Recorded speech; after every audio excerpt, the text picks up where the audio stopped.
I reminisce about the love we had. I reminisce about the love we had. Tender moments seem to go so fast. Reminisce, reminisce. I reminisce about the love we had. I reminisce about the love we had. A love so strong it will never pass.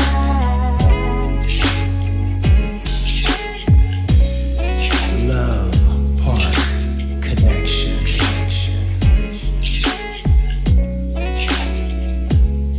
Hey everybody. There you go. How you guys doing? So today we're going to talk about, do men see their roles as primarily being the provider in their household, whether it's long-term relationship or a marriage? Mm-hmm. Gentlemen, what do you see your role as? Because, So today this is geared towards the fellas today. towards the fellas. Okay. Yeah, towards the fellas. Because I'm curious I'm curious to learn what men see their role as. Because, of course, just like ladies, just like women, we have different ideas of what our roles are. So I'm going to, we're going to talk about that and, get your perspective. I know you can't speak for all men, but No. we're going to get your perspective. Sounds But good. before we get started, let us introduce ourselves. Welcome. Go. Welcome to Love Park Connection, where we talk about the pains and pleasures of life, love, and relationships. My name is Angela Parker. And I'm Pierre Parker. We are a husband and wife marriage and relationship coaching duo. We've been married 28 years, together for over 30 years, and it's our goal to help couples communicate more, love more, and build healthy long-term relationships and marriages. Yep. Yes, it is. You're so goofy today. How you like my hat? I don't like your hat. See, I like my hat, y'all. I told him, don't put that hat on. It makes him look like an old man. She said I don't look like an that. old Ninja. I did say that. That's what she told me. I said, that's all right, because this old ninja is going to be on here today. I don't like the hat, but that's just my opinion. I don't know. He'll wear that hat to go do gigs in, or he has these other hats. And because, his head's a little large, sometimes See? what are the hats that I like? The fedora. Is that a fedora? Yeah. He'll wear them, but they'd be sitting on his head. They just won't and the one that I did buy him, he said, it's too big. I'm not sure how it's too big, because It's huge. it's not huge. I mean, I'm not supposed to be able to put my full fingers. Oh, stop. in the back It's not after- that big. I mean, I put it on and it's just dangling on It's my not. head. It's really not. It covers it, come way down here. Okay, And she's like, it look good. I'm like, I can't see though. I like that. What's up? What's it? They do that. Hey, okay, we got off track. Okay, so let's get started. So, babe, Yes. when I came up with this topic, you were like, okay, let's do that one. So, Yeah, you picked a good one good, thank you. for a change. Because you usually are like, just I don't messing like with that, and I don't like that topic. So, okay, let's just start off. In your opinion, what do you see as the primary? Do you see, I should ask, as the husband, as the leader of the household, do you see your role as the primary provider, meaning breadwinner, meaning go out, make the money, pay the bills? How do you see particularly your role in as the man of the household? Yes, I do. That's the way I was brought up. Okay. I mean, that's the way I think. That's the way men should look at it. Okay. That doesn't mean that we have to be. Because yes, women, you guys get out there and you work and you guys have, great jobs, and, a lot of women make more than the husband. But even if the husband is making a little less than the wife, he should still have the mindset that he needs to go out and handle business and be a primary breadwinner. He should have that mindset. because not, then you just gonna be this lazy joker sitting up in there, just kind of taking advantage. I mean, we don't want to, we want to keep that. There's a certain tradition that we need to have the mindset of. Okay. And to me, when you have that mindset, that means you're gonna bust your behind to go out and take care of your household, your family, your wife. Right. That's just, it's a mindset to me. Okay. So it's not that you're looking at it, well, I have to make more money in order for me to. No.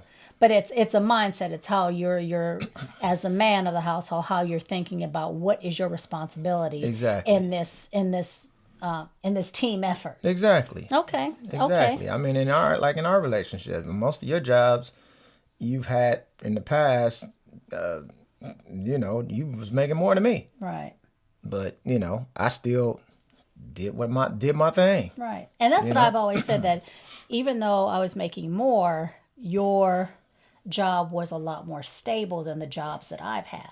So it kind of helped when, either I was laid off or in between jobs, Yeah. that you were still able, because your job was stable, much more stable than my previous jobs, that, you were still the one who was able to, pay the necessities. Yeah, exactly.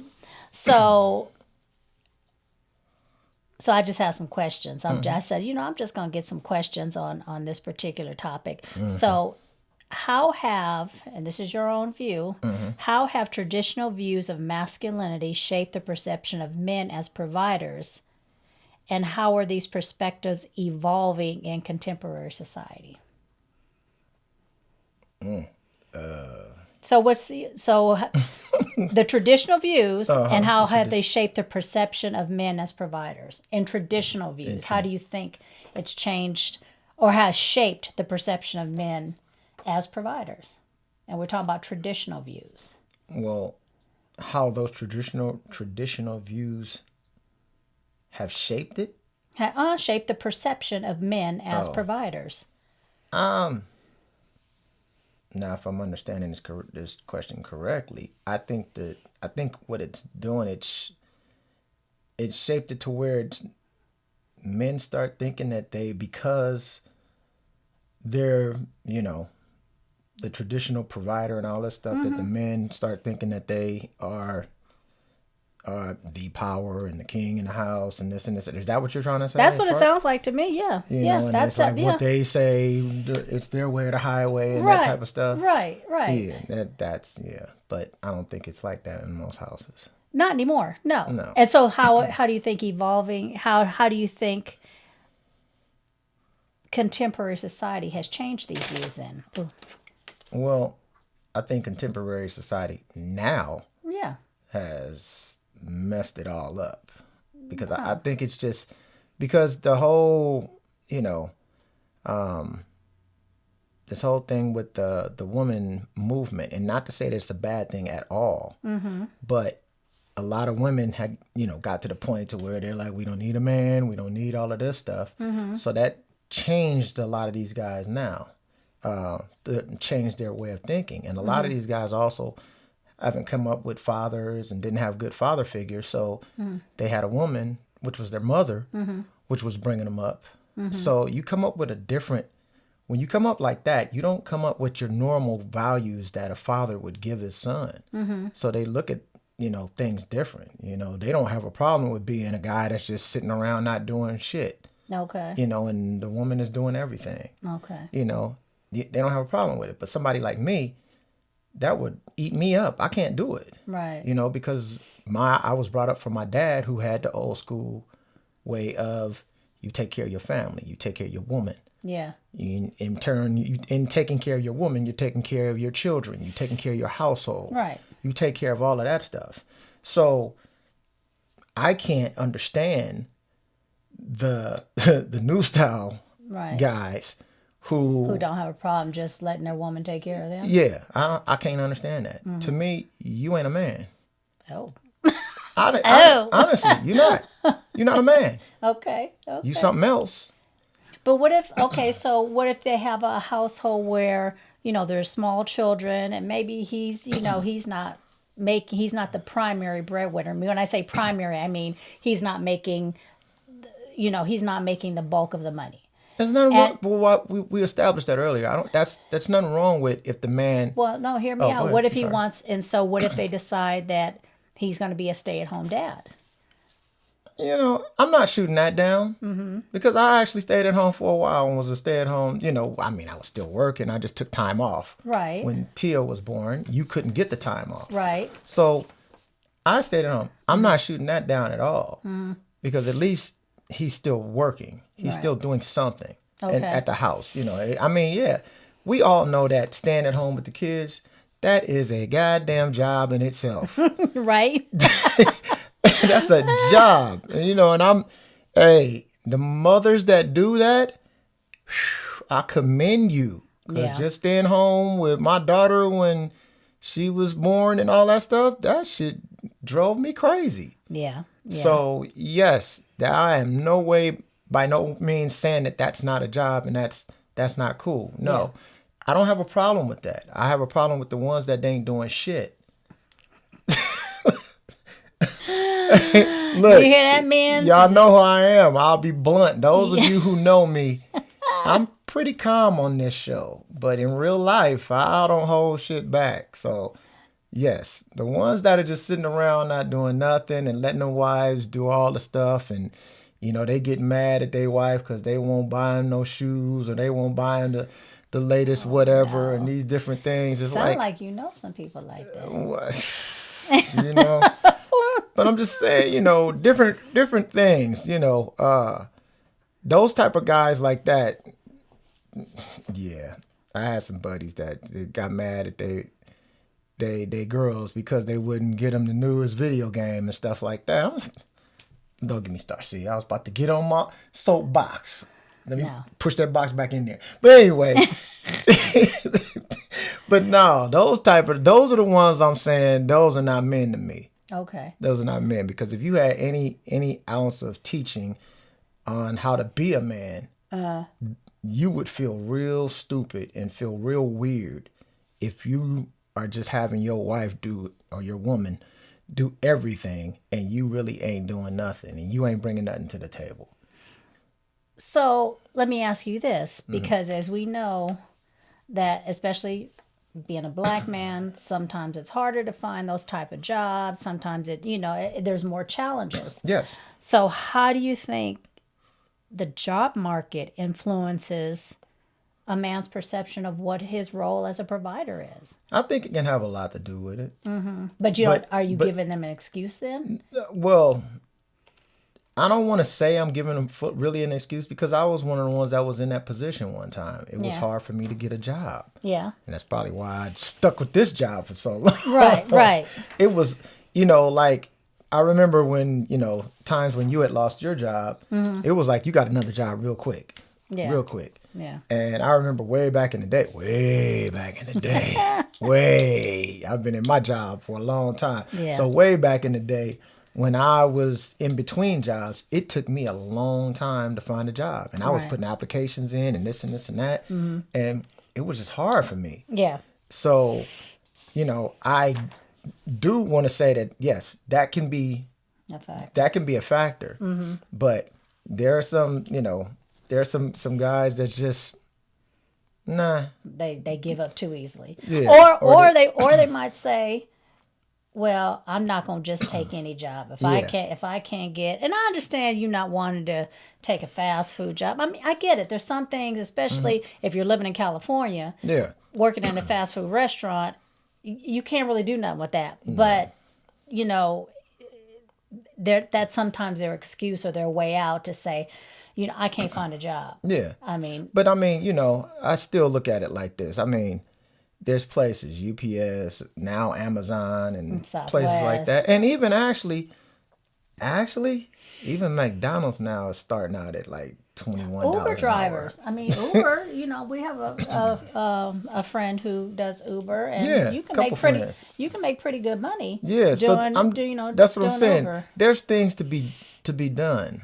Yeah. As opposed to sitting your ass on the damn couch playing video games and just chilling and then letting your wife come in, and then, then you also want her to come in and fix food and all of that stuff. So we get into some of the other stuff. That traditional mindset. Yeah, You can't have a traditional mindset if you're not a traditional husband. Yeah. So I'm really hard on that type of stuff. I figure me, and I have a lot of friends that have families and things like that, and we all bust our ass to take care of our families. Right. So when I see somebody that's a brother, or I ain't gonna say a brother because it's a lot of and all yeah, it's across the spectrum. It's across the all spectrum. ethnicities. Yeah, all ethnicities. When I see one that's just sitting back and he ain't doing shit, and his woman is doing everything and taking care of him, and he's still talking shit and all of this stuff, I can't have no respect for you, man. So you talked about, because you mentioned friends of ours, and of course we're of a certain age, we're in our 50s. Mm-hmm. So do you think that there are generational differences when it comes to this particular topic about men providing? Do you think the Gen X's, we already know that the silent generation, that's a whole different generation, but the Gen X's versus the Gen Z's versus, we don't have a whole lot of connection with Gen Z's except for our daughter, so we don't have, but we have millennials, and even our son, because he was brought up by you, he has a different work ethic than some others. But do you think generationally there are differences on the attitude of being provider? And again, we're not saying all men, we're not generalizing all men, so we're just talking about on average the differences. What do you think about? Hell yeah, I think it is. Do you want to elaborate, or should I just leave it at that? Before you elaborate, people, this motherfucker here, we not even gonna listen to him. He don't know. Make some brothers mad out there. Don't get mad, man. Don't get mad. What? I don't care. Get mad at me, then go handle your business. Get mad and handle your business. Be like, I'm gonna prove this fool wrong. Prove me wrong. I better to make your woman happy. Look. So are you going to elaborate on that question, or are you just going to say yes? I'm going to try to elaborate in a nice way. Okay. But you already know, I always get on the millennials and different things like that, because I'm cut from the old school. And a lot of my friends are cut from the old school. We're hard on the ones that don't. And I think the millennials, not all of them. And we always say not all of them, but there's a lot of millennials that, they don't look like that. They don't act, they don't think like that. They're not, they want stuff, but they don't want to work. Yeah. To get stuff. They want a woman. A woman. I said woman, but they want a woman. Or a wife. Right. But they don't want to work or put in the work to keep that woman or that wife. Mm-hmm. They want a family, but they don't want to put in the work to keep that family. Right. You see what I'm saying? They want all the good stuff about it, without putting in the work. Right. Yeah. Right. And it's a lot of the generations that is like that. They want all the good stuff about being, married. They want all the good stuff, the kids. They want all the good stuff about being, adults. But they don't without the real adults. Without the real adults, they don't want to deal with the bad stuff that come along with being an adult. And it goes in a whole nother, all kind of other stuff that I can't even get into, because they will get shut down if I really got into. Yes, don't. Yeah, that's we're trying to build. Oh no.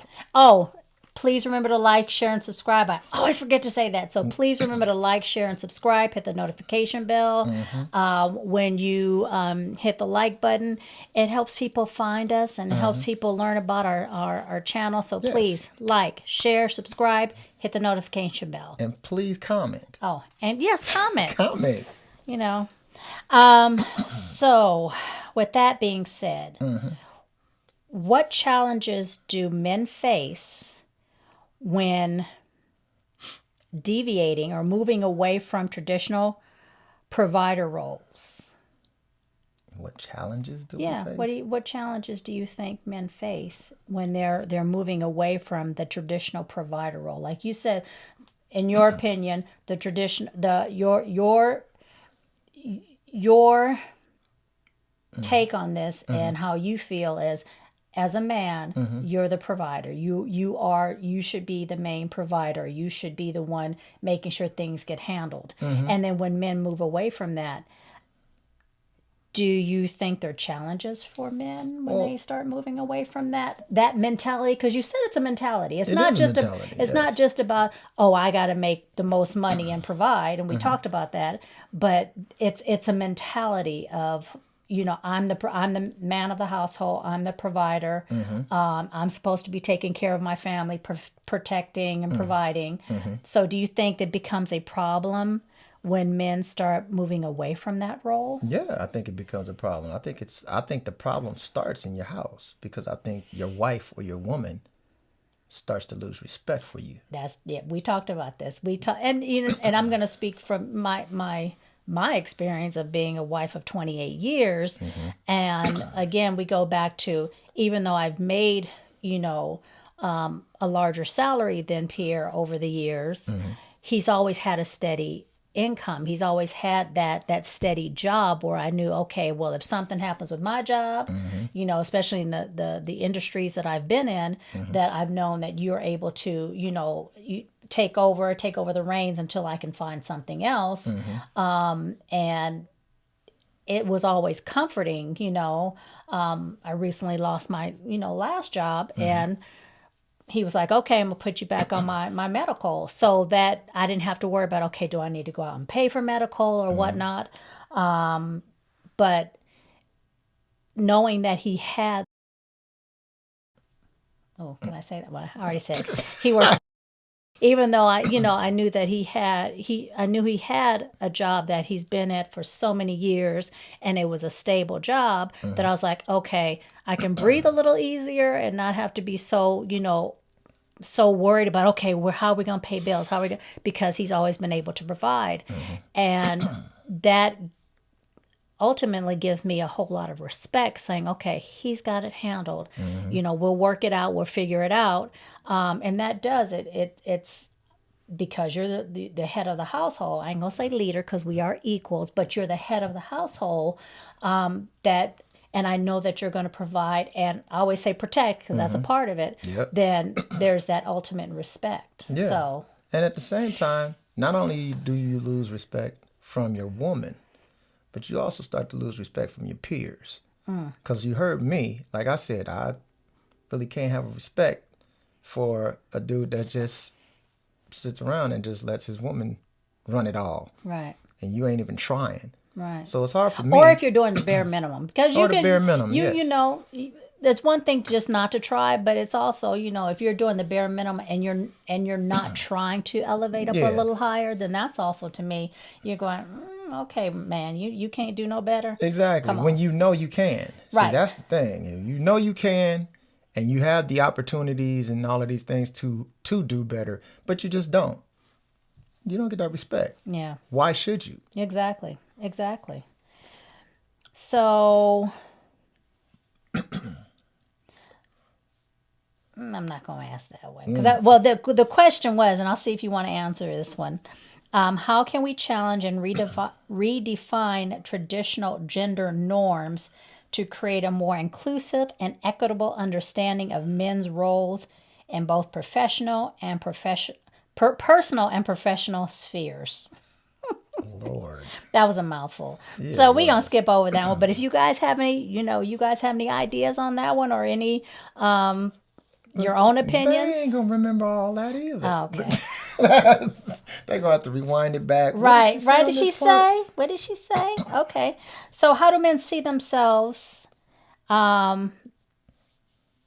Say, how do men themselves view the expectations placed on them? How do you think they view themselves? How do you view yourself? Because this, Well, the way, how do I view myself, or how do I view the whole thing? I take it No. actually as a challenge. you take it as a challenge. Yeah, I take it as a challenge, and like I said, it's something that I was taught.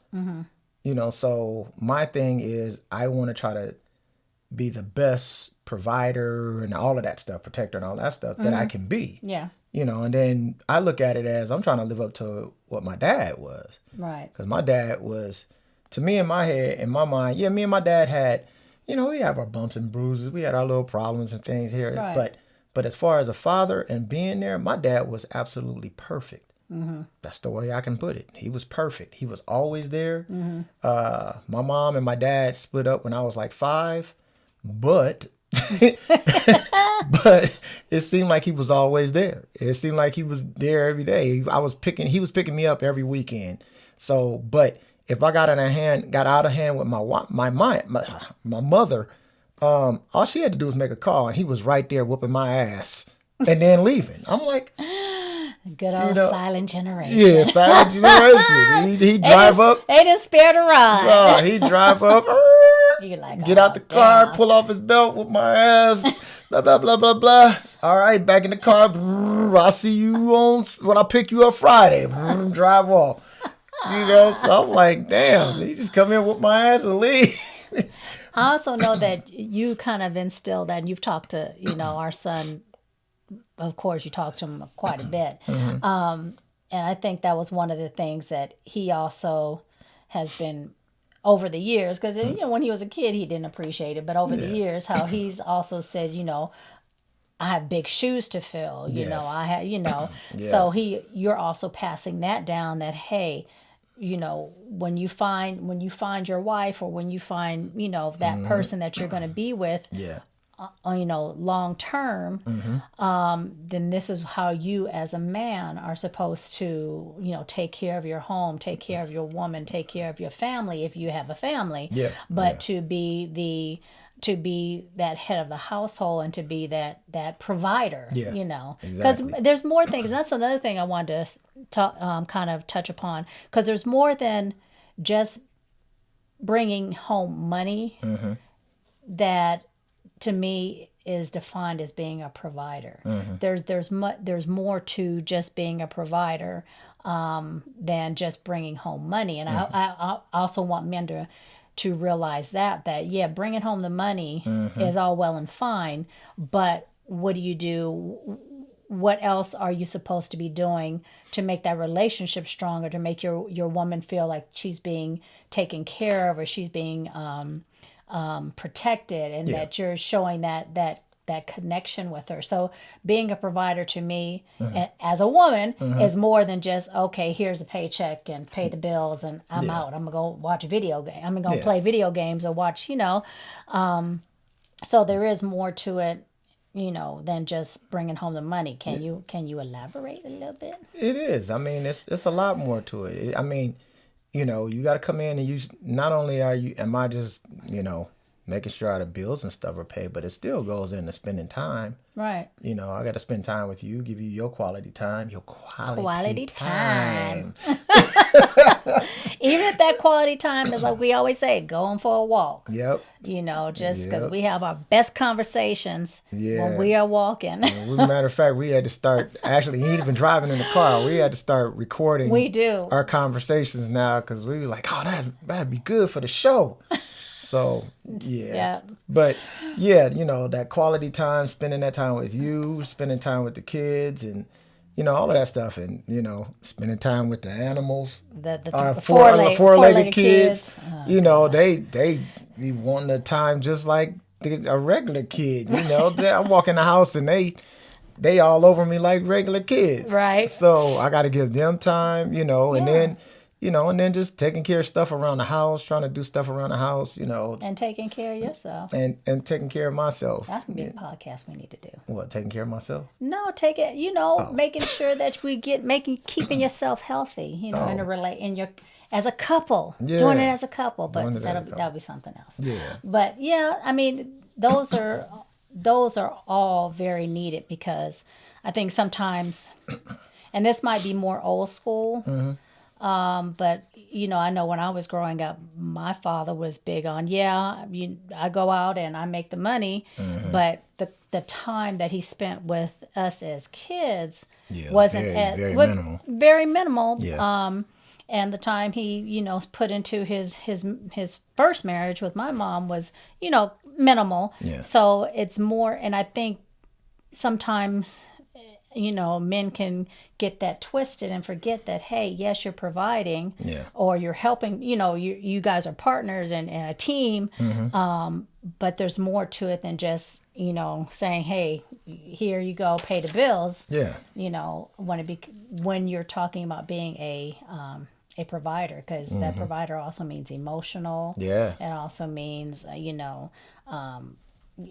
you said, spending time with the kids and so forth. So Yeah. And like I said before, I said on the last podcast, my dad, like I said, my dad to me was perfect. But like I said, we had our issues, and it was certain things. I said, like my dad, being from that other generation, he didn't tell me he was proud of me when I was younger. He didn't tell me he loved me when I was younger, but he did spend time with me. Right. He spent time with me. Now, when I became a teenager, then I started being, teenagers are assholes anyway. So I started being an asshole. So then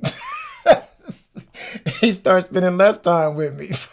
But hey, yeah. But other than that, though, we had a great relationship. So all of that he did back then, and the stuff that he did, and also just leading from example of me watching him Right. get up and go to work every morning and come home and do all of the things that he needed to do. Right. That helped me to become the person who I am today. Right. And then I passed that down, try to Right. pass that down to Tyler, my son. So Yeah. yeah. So,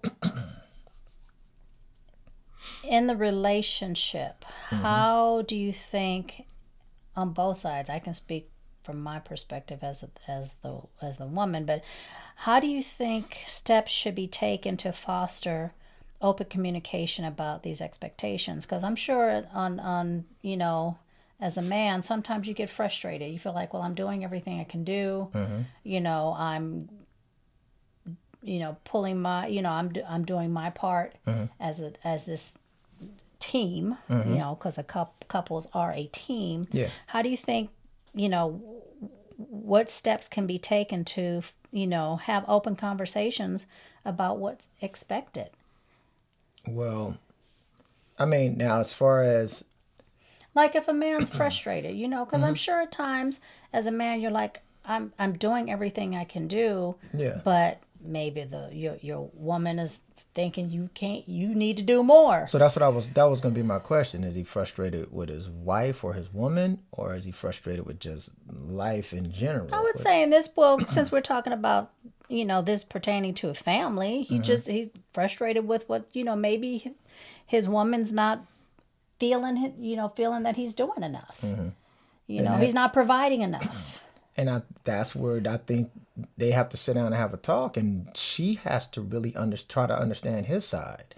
Now, a lot of times we talk about, the man having to understand, the wife or the woman's side. But how would he start that conversation? That's what I'm asking. If there's someone out there right now who is going through this, what would you tell him? How would he start that conversation to approach her and say, hey, Well, sit back, pull her to the side and say, look, I'm trying to do everything I can to whatever, get this job or whatever. And really, if he's opening his heart up like that, a lot of it's on her. Yeah. Because he's already... But he does need to initiate the conversation. If he's feeling frustrated... He needs to initiate... That's what I guess I'm getting at. If he's frustrated, he needs to initiate that conversation. Because maybe she doesn't realize it, that she's nagging...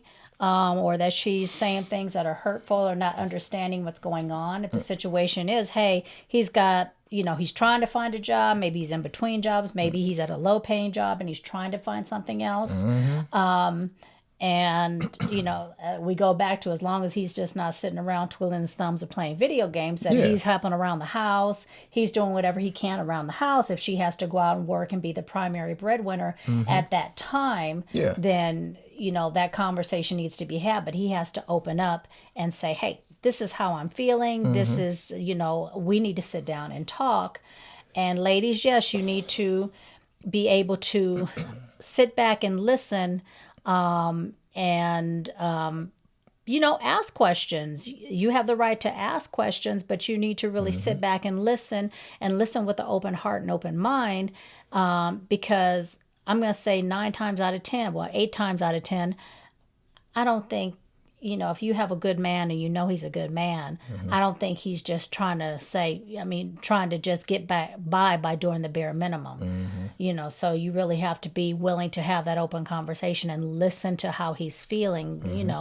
Like I said, you listen with your heart, not necessarily, listen with your head, listen with your heart to what he's trying to say. Yeah. And, again, and be as supportive as you possibly can, because if the tables were turned and there was something you were going through, because, as we know nowadays, 2 incomes are really needed. And most of America, 2 incomes are needed. So if the tables were turned and you were the one unemployed, you would want him to, or you had a low paying job, you would want him to understand that, hey, I'm doing my best. Yeah. So it's very important that communication, that you have that talk. Yeah. And it's hard. It's hard when you're a man. I was in a relationship, before, where, I was trying my hardest to get a better job, and I'm going to a job that I really didn't like, and was getting chump change, and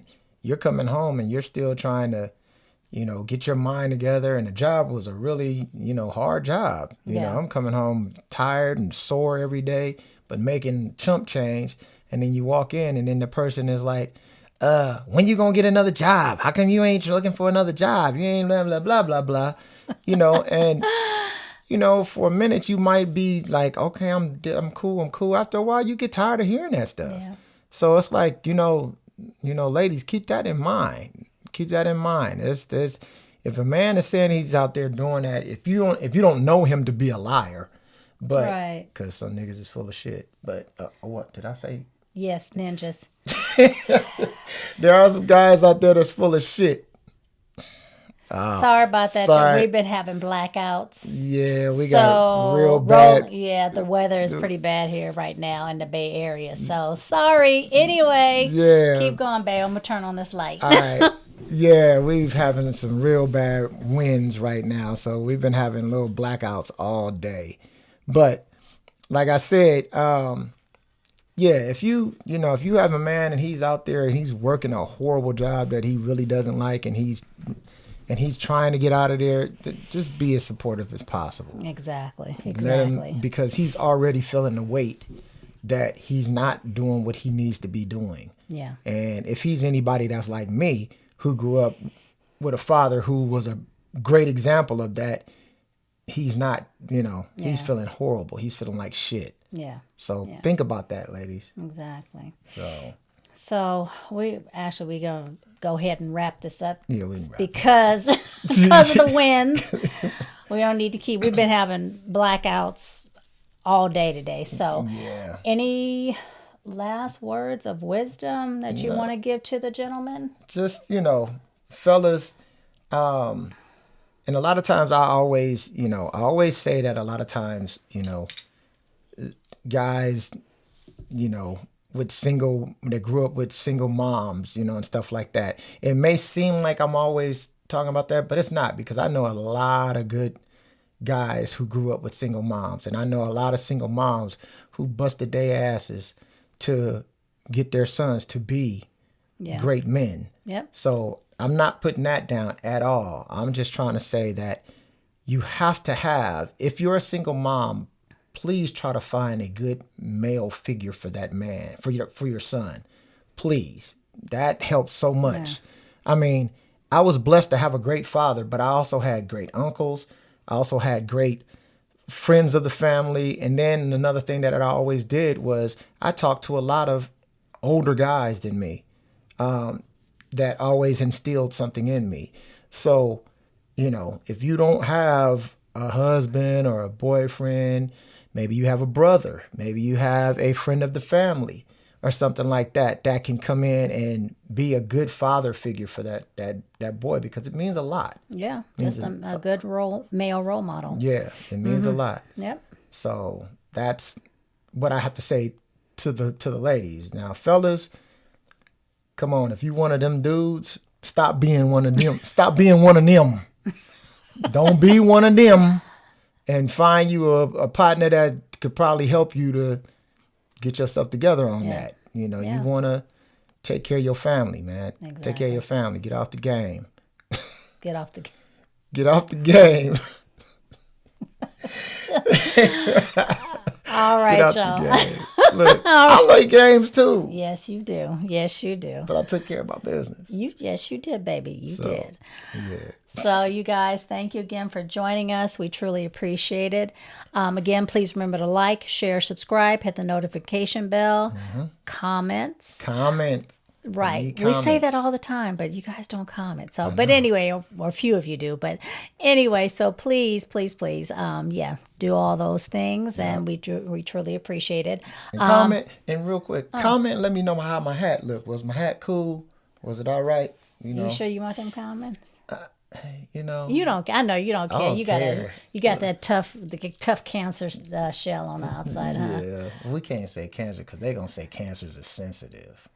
Well, you are sensitive. Yeah, but we also know that cancers, we are very loyal, very sensitive, and we'll take a whole lot of stuff. But once we get to that one point to where we like, Don't say that word. no, I'm just gonna say it's scorched earth. Okay. Then Anyway, we gotta you know I destroy gotta reel him everything. in sometimes, y'all. I gotta reel him in. But anyway, also please remember my books on sale at loveparkconnection.com. And I think that is it. That's it. Oh, also, y'all, I'm sure you guys have seen it if you've been watching for the past 2 or 3 episodes. Yeah. See that beautiful painting? So a friend of ours did that, and it's from our book. So her information will also be in the description. So check out her website. She has gorgeous paintings. And did you also want to? Oh yeah, yeah. And if you're in the Napa area, That's the Napa, California. California. Yeah. San San Francisco Bay Area. Yes. And we always talking about I'm a musician. So I perform with a young lady named Carmen Jones, and we do a Tina Marie tribute show. So if you happen to be in Napa, California around March 7th, we're playing at a club called the Blue Note. Feel free to come through, check it out, and see the whole show. Yep. And I'm sure you'll love it, you know. And if you are there, please come up to me after the show and let me know that you're one of our Listeners. our Yeah. listeners. So, All right, y'all. all right. You ready, baby? Yeah, are you? Do I have to go feed you? No, I'm okay right now. Oh, okay. I was just wondering. You was like, you ready? You ready, baby? Anyway, all right, y'all. Thank you so much for joining us. Talk to you later. Bye. Bye bye.